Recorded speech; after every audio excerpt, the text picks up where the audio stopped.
बजरंगबली की जय। तो आज हम बात करने वाले हैं फोर्थ ग्रेड में मैथ के बारे में। काफी सारे अभ्यर्थी मेरे को बोल रहे थे, कमेंट किया था कि सर मैथ का कुछ करवाओ, तो सूत्र वगैरह हमारे से याद नहीं होते। तो उनसे मेरा कहना है, जो भी देख रहा है, चाहे एक देखे दो देखे, लास्ट तक आप 20-25 मिनट का वीडियो होगा वो देख के जाएं। आपके 2 क्वेश्चन बिल्कुल क्लियर होके जाएंगे, और वो भी बिना सूत्र लगाए, न कभी जिंदगी में भूलोगे। 20-25 मिनट ये सोच के बैठे रहना कि हमने आज 20-25 मिनट ऐसे ही गवा दिए, लेकिन आप गवाओगे नहीं, बल्कि आप वो चीज़ लेके जाओगे जो आपने सालों तक नहीं ली। और मैं बिल्कुल साधारण तरीके से बताऊंगा, और साथ में उत्तर की जांच भी आप खुद ही कर लोगे, किसी से मिलाने की या देखने की भी जरूरत नहीं है। तो ये बने बने रहो। और मैं किस आधार पे बता रहा हूँ वो भी मैं बता देता हूँ। जो गाँव के लोग जिन चीज़ों को काम में लेते हैं, उस आधार पे मैं बता रहा हूँ। वही चीज़ मैंने अप्लाई की थी, इसीलिए मेरे पशु परिचर के अंदर बिना पढ़े, बिना कोई सूत्र देखे, मेरे 25 में से 24 क्वेश्चन राइट हुए थे। जो तगड़े से तगड़ा मैथ का टीचर है ना, वो भी मेरे पड़ोसी था।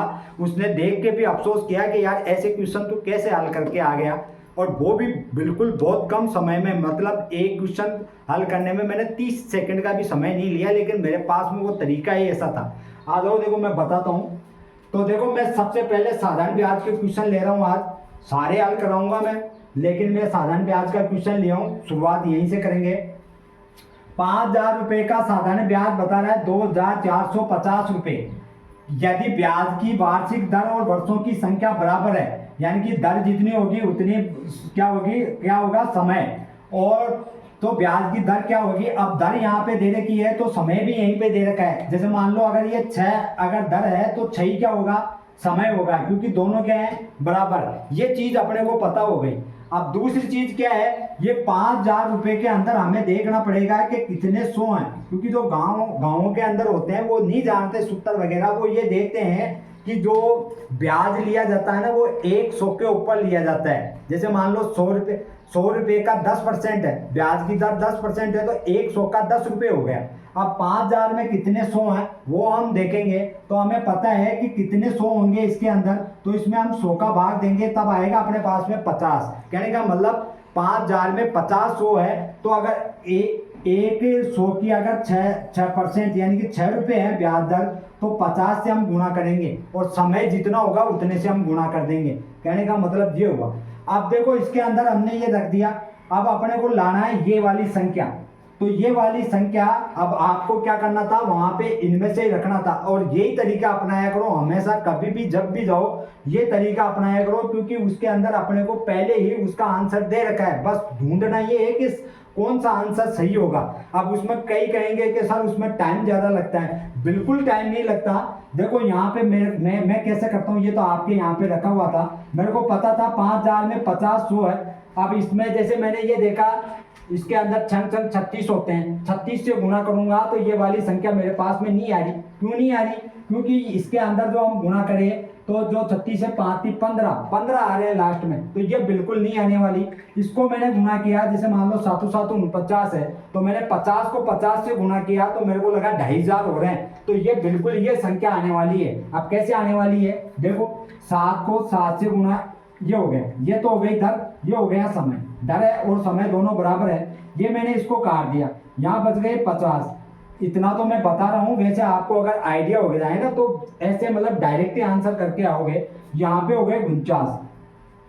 अब देखो, जब भी ऐसी संख्या आ जाए, आपको लगे कि इसमें थोड़ा गुणा करने में समय लग रहा है, तो देखो इसमें यहाँ 50 है, यहाँ एक कम है, तो अपने को क्या करना है, इसको भी 50 कर देना है, इसको 50 कर देना है। और जब आए ना, उसमें से 1 से गुणा करके इस संख्या को, अगर इस संख्या को 1 से गुणा करेंगे तो कितने बचेंगे, कितने आएंगे, 50। 50 वापस घटा देने, 49 का आ जाएगा, यानी 50 × 49 का आंसर आ जाएगा। कैसे आएगा, 50 को 50 से गुणा किया, देखो 2500 होते हैं, 2500 होते हैं, ये सीधा 5 से 5 को गुणा किया, 2500 हो गए।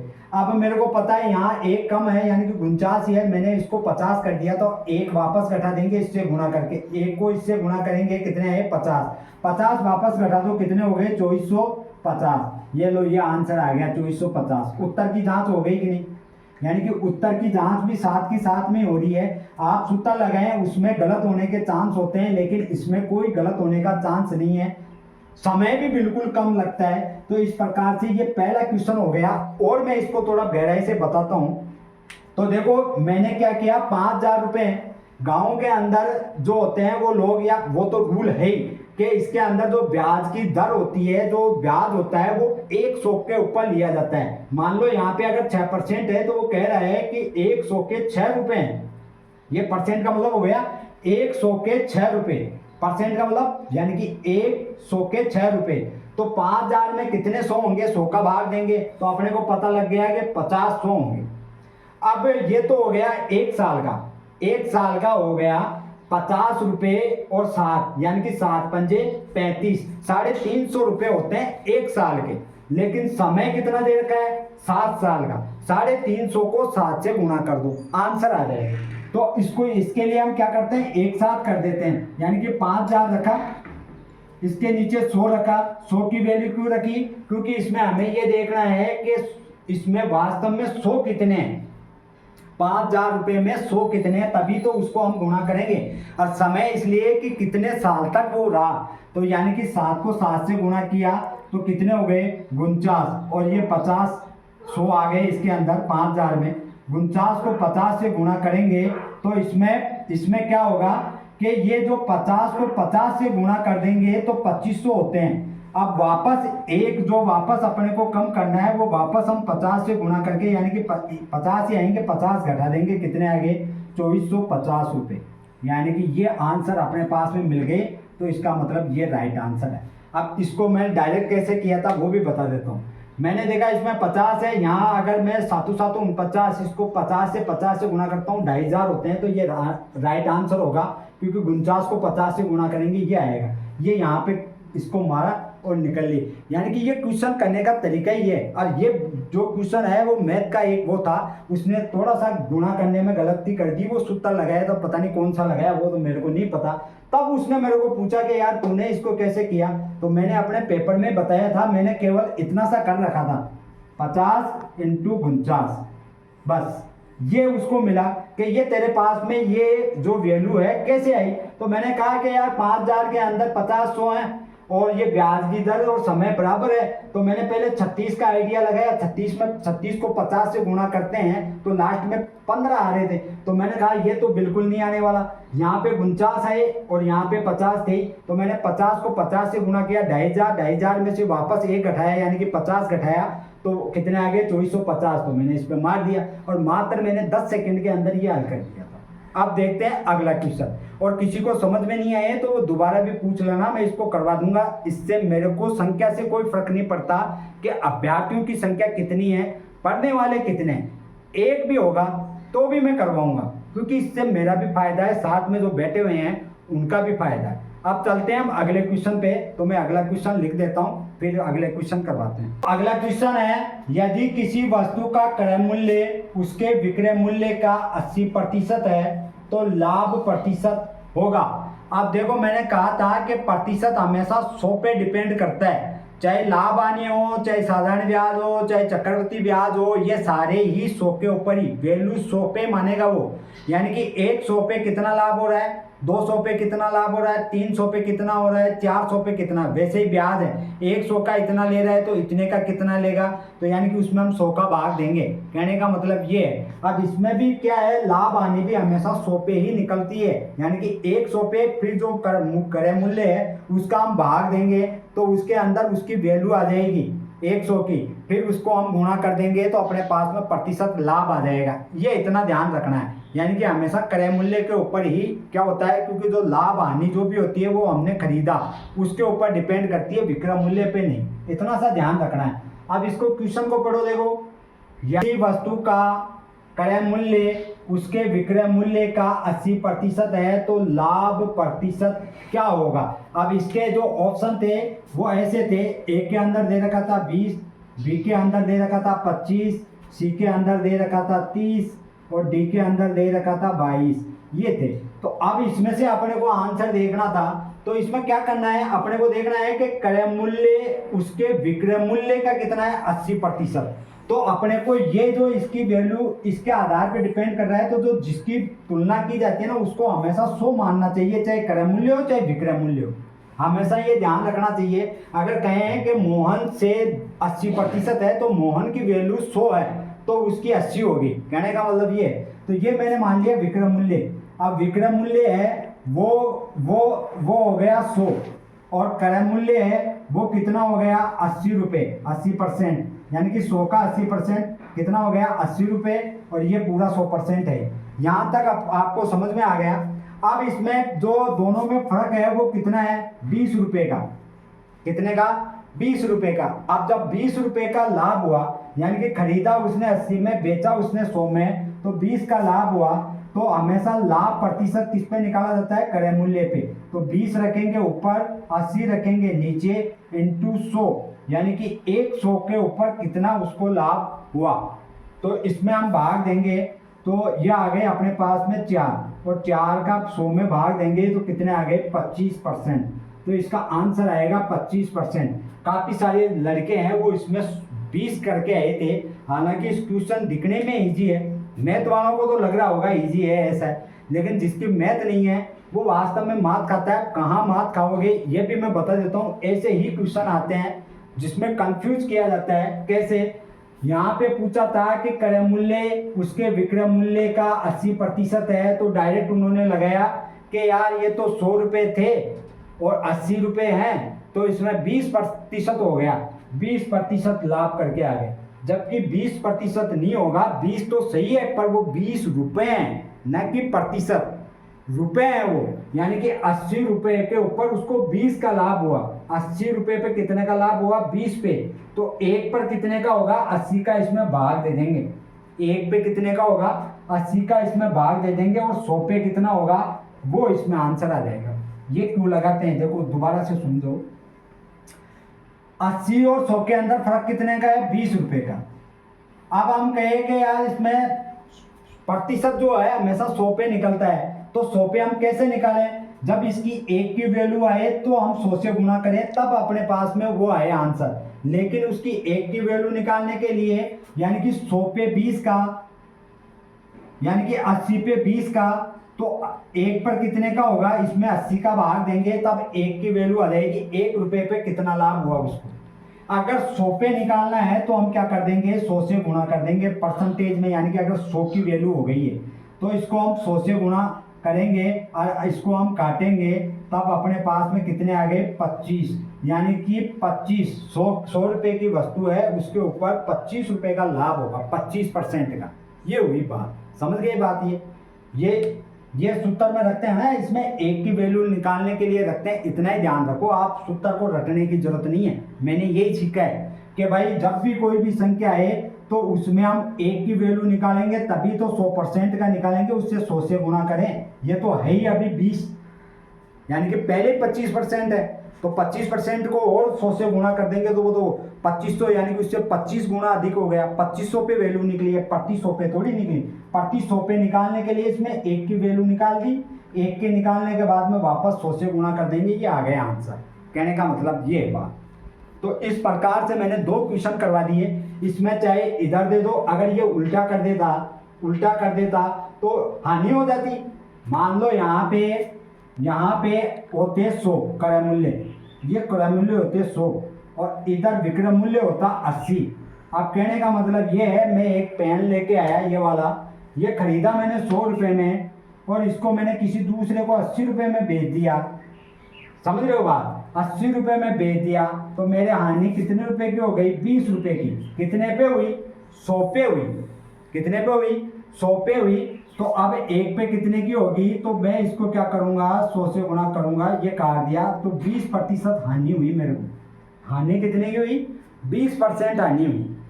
समझ गए बात। यानी कि 100 रुपये की वस्तु को मैंने 80 में बेचा तो 20 रुपये की हानि हुई, लेकिन हानि कितने पे हुई 100 रुपये पे हुई। अब इसमें ये क्रय मूल्य पे निकलेगा, क्रय मूल्य यहाँ 100 था और वहाँ कितना था 80, तो 80 पे 20 का, तो सीधी सी बात है 5% बढ़ जाएगा तो 25% हो जाएगा यहाँ पे। समझ में आई बात। यानी कि 80 रुपये पे 20 का हो रहा है और यहाँ पे 100 रुपये पे 20 का हो रहा है हानि। 100 रुपये पे 20 की, यानी कि 20%, और यहाँ जो बच गए 5, वो कितना बना देंगे 5 और, यानी कि 25%। ऐसे भी आप निकाल सकते हो, थोड़ा दिमाग लगाने की जरूरत है। वहाँ पे अगर हम एग्जाम में थोड़ा सा दिमाग लगा ले, मैं यही तो लगाता हूँ। मैं कोई भी सूत्र नहीं जानता, मेरे को पता है यहाँ 80 है और 100 है, 20 रुपये मिल रहे हैं कितने पे, 80 पे। अब 100 पे अगर 20 रुपये मिलते हैं तो 20% होता है, तो ये यहाँ पे 20 पहले ही कम है तो 5 और बच गए ना, 5 का भाग देंगे, 5 बच गए ना, तो मैंने सीधा ही 25 कर दिया था। अब वैसे आप चाहो तो इस तरीके से आप निकाल सकते हो, ये भी बढ़िया तरीका है। इसको काट दो, 4 बच गए, इसमें भाग दो, हो गया काम 25%। इस प्रकार से ये क्वेश्चन मैंने 2 क्वेश्चन करवाए और दोनों ही लाभ आने के, एक क्वेश्चन लाभ आने से आएगा, एक क्वेश्चन साधारण ब्याज में से आएगा। साधारण ब्याज में वो क्वेश्चन उठाया जिसमें आपको एक चीज तो हमेशा दी जाती है, लेकिन उसमें दोनों ही चीज नहीं दी गई थी, केवल मूलधन दे रखा था। तो आपको ये समझ के चलना है कि उससे टफ क्वेश्चन नहीं बनेगा साधारण ब्याज में। वो जो मैंने पहले क्वेश्चन बताया उसको 1-2 बार और देख लेना, फिर भी समझ में नहीं आए तो वापस कमेंट डाल के पूछ लेना। गुणा करने की ट्रिक भी मैं ऐसी बताऊंगा कि आपको पेन वेन चलाने की जरूरत ही नहीं है, और मैं पेन चलाता भी नहीं हूँ। वास्तविकता है, चाहे झूठ मानो चाहे सच्ची मानो, मैं हमेशा ऐसे ही करता हूँ, उनको सम संख्या बना के फिर उसको करता हूँ या उसको दहाई में रखने की कोशिश करता हूँ। जैसे मैंने बताया था ना 50 को 49 से गुणा करना है, तो मैं हमेशा इसको दहाई में ही करता हूँ। मैं करता हूँ इसको 50 वापस, और मुझे पता है कि यहाँ 1 है तो 1 से गुणा करूंगा, 50 को वापस घटा दूंगा। अब मान लो यहाँ पे 48 होते तो क्या करते सर, तो भी मैं क्या करता, इसको 50 बना के गुणा करता, और 50 से 50 को गुणा करके कितने हो गए, 2500। अब यहाँ मैंने 2 बढ़ाए थे तो 2 को वापस 50 से गुणा करूंगा और वापस घटा दूंगा, तो 2 को 50 से गुणा किया, कितने हो गए 100 घटा दूंगा, यहाँ कितने आ जाएंगे 2400। समझ रहे हो बात, 2400। अगर 22 यहाँ पे 42 यहाँ पे 44 होते तो क्या करते, तो भी मैं 50 से ही करता, 6 से गुणा करके 300 घटा देता। समझ रहे हो बात। और कोई पूछे कि सर आपके यहाँ पे 49 की जगह मान लो 45 होते तो क्या करते, तो भी मैं 50 से ही करता, यानी कि यहाँ दहाई है तो दहाई बनाता। दोनों तरफ भी दहाई बना देता हूँ मैं, वो मैं आपको आगे तरीका बताऊंगा बिना पेन चलाए, और वहीं पे उत्तर की जांच करके आओगे केवल दिमाग से। और ये कैसे करते हैं, जो गांव वाले हैं वो ऐसे ही करते हैं, उनको नहीं आता गुणा वुणा करना, वो सीधा उनको सम बनाते हैं और फिर उनको गुणा करते हैं, फिर उस संख्या को वापस घटा देते हैं। ये मैंने उनसे सीखा है, जिनको शायद पेन चलाना भी नहीं आता ढंग से, वो करते हैं। वो उनको कहते हैं ना 50 को 42 से गुणा करो, तो वो 50 को 50 से गुणा करते हैं, फिर करते हैं भाई 2500 हो गए। अब 42 हैं तो 42 में कितने कम पड़ गए, 8 को वापस 50 से गुणा करो, 40, यानी कि 400 वापस घटा दो, वो आ गया आपके 400 घटाए कितने आए, 2500 में से 400 घटा दो, 2100 आ गए। ये बात ऐसे करना है, और वो तरीका मैं आपको बताऊंगा, पर आपको जुड़ना पड़ेगा। अब उसमें संख्या से मेरे को मतलब नहीं है, जो जुड़ेगा ना वो जिंदगी में सूत्र छोड़ो, पूरे में से पूरे नंबर। हालांकि मैथ वालों को थोड़ा दुख होगा कि ये क्या करवा रहे हैं, हमारा तो फिर कुछ बचा ही नहीं। तो देखो वो तो मैं कुछ नहीं कर सकता, क्योंकि इस YouTube चैनल पर मेरे को लाने का श्रेय है वो ज़्यादातर पशु परिषद के अभ्यर्थियों का है, और मैं तब तक नहीं रुकने वाला जब तक उनकी नौकरी सुनिश्चित न कर दूँ। मैं क्या करूँगा, करेंगे तो बालाजी महाराज बजरंगबली करेंगे, लेकिन जितना भी है मेरे पास में, जो भी मैंने तरीका लगाया, क्योंकि ये तो आपको पता है कि मैंने मैथ के अंदर 24 अंक लाए हैं, और वो मैथ का जो मेरे पास में मैथ के भी गए थे काफ़ी सारे अभ्यर्थी, वो नहीं लेके आ पाए, और उनको मैंने जब बताया तो वो भी ऐसा सोचने लग गए कि यार आप तेरा तो तरीका ही तगड़ा है, तू कहाँ से सीख किया है। तो मैंने कहा भाई मैंने तो गांव के अंदर जो बैठते हैं उनसे मैंने सीखा। मेरी जिज्ञासा रहती है कि यार ये कैसे करते हैं, इनको तो कुछ गुणा वुणा आता ही नहीं है, कैसे ऐसे बैठे बैठे गुणा कर देते हैं, तुरंत उसमें से घटा घटू के बता। तब मैंने उनसे पूछा कि आपने कैसे किया, तो वो बताया कि देखो मैंने 50 को 50 से गुणा किया तो 2500 हो गए, 25, और बाकी फिर बच गए कितने 8, यानी कि 42 को 50 से गुणा करना था तो 8 मैंने ज़्यादा ले लिए थे, तो 8 को वापस 50 से गुणा किया, 8 पंजे 40, 400 हो गए, तो 400 को मैं वापस घटा दिया तो 2100 बच गए। अब 42 को 50 से गुणा करेंगे तो कितने आएंगे 2100। ये बात है, ऐसे करना है गुणा। तो गुणा करने का तरीका भी एक अलग होता है, तो वो चीज़ें हैं। अब आप जुड़ोगे तो बिल्कुल मिलेंगे। हालांकि कुछ अभ्यर्थी हैं वो ये भी कहेंगे कि ये भी कोई तरीका हुआ क्या, हमें तो ये करना आता है, तो तुम्हें जो आता है वो तुम लगाओ, लेकिन मेरा तरीका कभी फेल नहीं होगा। उत्तर की जांच देखो यहाँ पे डायरेक्ट करके बता रहा हूँ मैं, उत्तर की जांच भी ये देखो 25 यहाँ पे आ रहा है, ये दे 25। अगर इसको वापस अपने को ये 80 की वैल्यू लानी है तो आप वापस रख के देख लो, 80 की वैल्यू नहीं आए तो मेरे को बता देना। ये होता है तरीका, और उसका भी मैंने बता दिया साथ में अगर यहाँ पे क्रय मूल्य और विक्रय मूल्य का दिया हुआ होता तो 20% होता, क्योंकि 100 हो जाती है वहाँ पे क्रय मूल्य, और क्रय मूल्य के ऊपर ही क्या निकलता है, लाभ हानि निकलती है।